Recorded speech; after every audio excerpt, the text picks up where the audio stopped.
इस वीडियो में हम लोग बात करेंगे सीआरपीसी की धारा 106 से लेकर 124 तक के बारे में। यह सीआरपीसी का अध्याय 8 है। इसका मूल उद्देश्य है मूल उद्देश्य ये है कि अपराध न होने पाए, चिकित्सा से अच्छा निवारण। मूल उद्देश्य क्या है? चिकित्सा से अच्छा निवारण।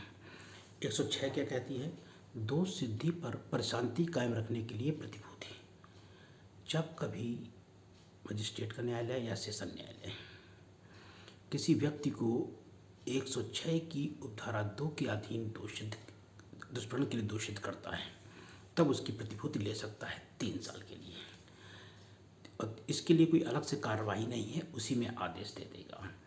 और ये प्रतिभूति की अवधि कब शुरू होगी? तो जब सज़ा 3 साल समाप्त हो जाएगी, उसके बाद। यह 119 में वर्णित है, जो हम आगे चर्चा करेंगे।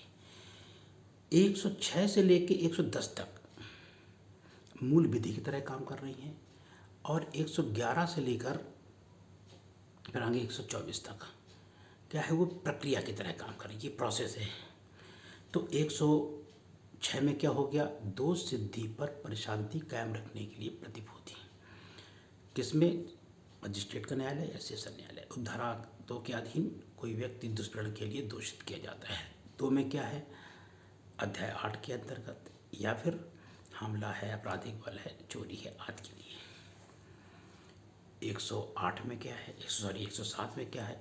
अन्य दशाओं में दोष सिद्धि पर प्रशांति कायम रखने के लिए प्रतिभूति। 108 में कार्यपालक मजिस्ट्रेट, 107 में न्यायिक मजिस्ट्रेट था, 108 में कार्यपालक मजिस्ट्रेट है। कार्यपालक मजिस्ट्रेट क्या करता है? उसे लगता है कि कोई आदमी ऐसा है जिसमें शांति भंग होने की संभावना है, मतलब मजिस्ट्रेट के समक्ष किसी ऐसे व्यक्ति को लाया जाता है जिससे माना जाता है समाज में शांति भंग हो सकती है, तो 1 साल की प्रतिभूति ले सकता है वो। 107 में 107-16 ये बहुत प्रचलित है आम भाषा में। 108 क्या है? 108, 9, 10 ये कोडिंग कर लिए। RSA 108 राजद्रोह, 109 संदिग्ध, 110 अभ्यासिक RSA। 8 में क्या है कि राजद्रोह, यदि कोई राजद्रोह वाली काम का अपराध करता है, सीमा के पास है, सीमा के अंदर है, सीमा के बाहर है, तो मजिस्ट्रेट, कार्यपालक मजिस्ट्रेट 1 साल की प्रतिभूति ले सकता है। 109 में क्या है? संदिग्ध।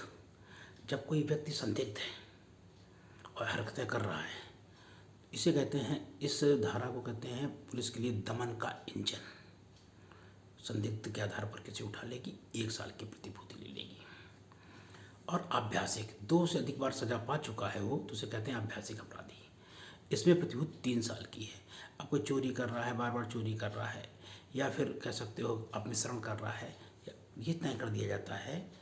110 में लिखा है कि इस आदमी का बाहर रहना समाज के लिए घातक है, उससे 3 साल की प्रतिभूति ली जाती है। मतलब 106 में और 110 में 3 साल की प्रतिभूतियाँ हैं, बाकी बीच की धाराओं में 1 साल की प्रतिभूति है। 111 से क्या शुरू होता है? जब कार्यपालक मजिस्ट्रेट ये मन बना लेता है कि हाँ, कि इसकी फर्दर आगे कार्रवाई है, तो आदेश का दिया जाना। 111। 12 में जिस व्यक्ति को लाया गया है उससे परीक्षा सवाल वाले हो जाते हैं 12 में। 13 में यदि वो व्यक्ति उपस्थित नहीं है तो समन भेज दिया जाएगा, समन या वारंट जो भी है। 14 में ये बताया गया है, 114 में, कि जिस व्यक्ति को समन या वारंट भेजा गया है तो उसके साथ एक कापी भी लगी होगी कि क्या है। 105 में मजिस्ट्रेट अभियुक्त को व्यक्तिगत प्रेजेंट से क्या है? छूट दे सकता है। 116 कार्रवाई है, खासकर ध्यान करिए, जो 107-16 यही 16 की कार्रवाई है।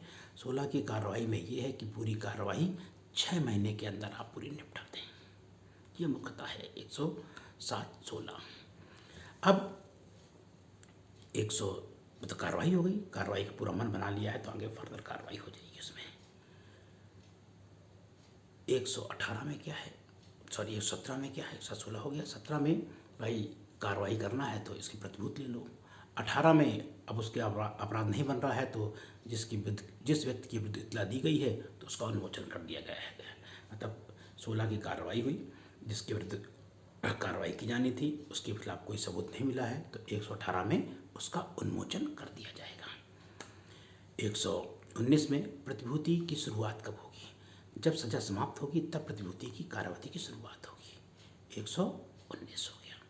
20 में प्रतिभूति की अंतर्वस्तु और 21 में प्रतिभूतियों को अस्वीकार किया जाना। मजिस्ट्रेट प्रतिभूतियों को अस्वीकार कर सकता है, भाई कम है, अधिक है और लाइए, इससे काम कम में काम नहीं चलेगा, मतलब वो प्रतिभूतियों को अस्वीकार कर सकता है। 121। 22 में प्रतिभूति न देने पर, जब कोई प्रतिभूति नहीं देगा तो न्यायालय 3 साल की सजा दे सकता है।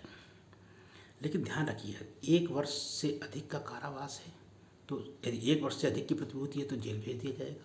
1 वर्ष तक है, उससे कम है तो उसे जेल न भेज के कहाँ चला जाएगा, वो डीजे के यहाँ चला जाएगा। मतलब कहने का ये, जब कोई प्रतिभूति नहीं देता है 122, तब क्या होगा? 3 साल तक का कारावास है। यदि 107 के अंतर्गत है, 107 मतलब तो सिद्धि पर प्रशांति कायम रखने के लिए, अन्य दशाओं में प्रशांति कायम रखने के लिए प्रतिभूति, तो सदैव कारावास सादा होगा। लेकिन यदि 109 और 10 के तहत है, 109 में क्या था? संदिग्ध और 10 में अभ्यासिक, तो कैसा कारावास दे सकता है हमें मजिस्ट्रेट? चाहे तो कठिन, चाहे तो सादा। और 1 साल के अधिक प्रतिभूति है तो उसे जेल भेज दिया जाएगा, और 1 साल से कम प्रतिभूति है तो डीजे के यहाँ जाएगा, डीजे खुद देखे या एडीजे को दे दे या असिस्टेंट को भेज दे। ये था 122। 123 में क्या है?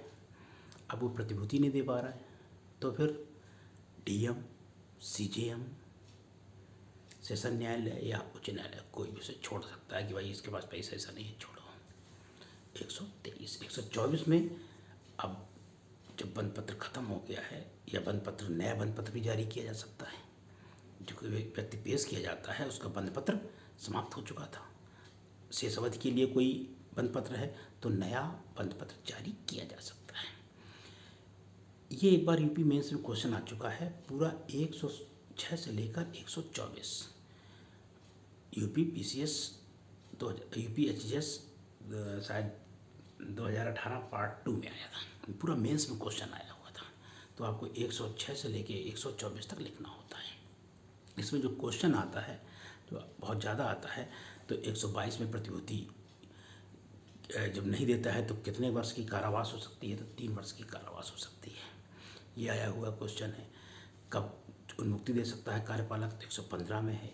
या फिर प्रतिभूतियाँ हैं 106 में 3 साल, 110 में 3 साल, बाकी सब में कितनी है? 1 साल। 106 की प्रतिभूति के लिए अलग से कार्रवाई नहीं है, उसी कार्रवाई के अंतर्गत ले लेंगे जो न्यायिक मजिस्ट्रेट लेगा। और 6, 7, 8, 9, 10 में ये कार्यपालक मजिस्ट्रेट प्रतिभूति लेता है। ये है आपका अध्याय 8। इसके आगे की फर्दर इसी तरह आपको वीडियो मिलते रहेंगे। धन्यवाद।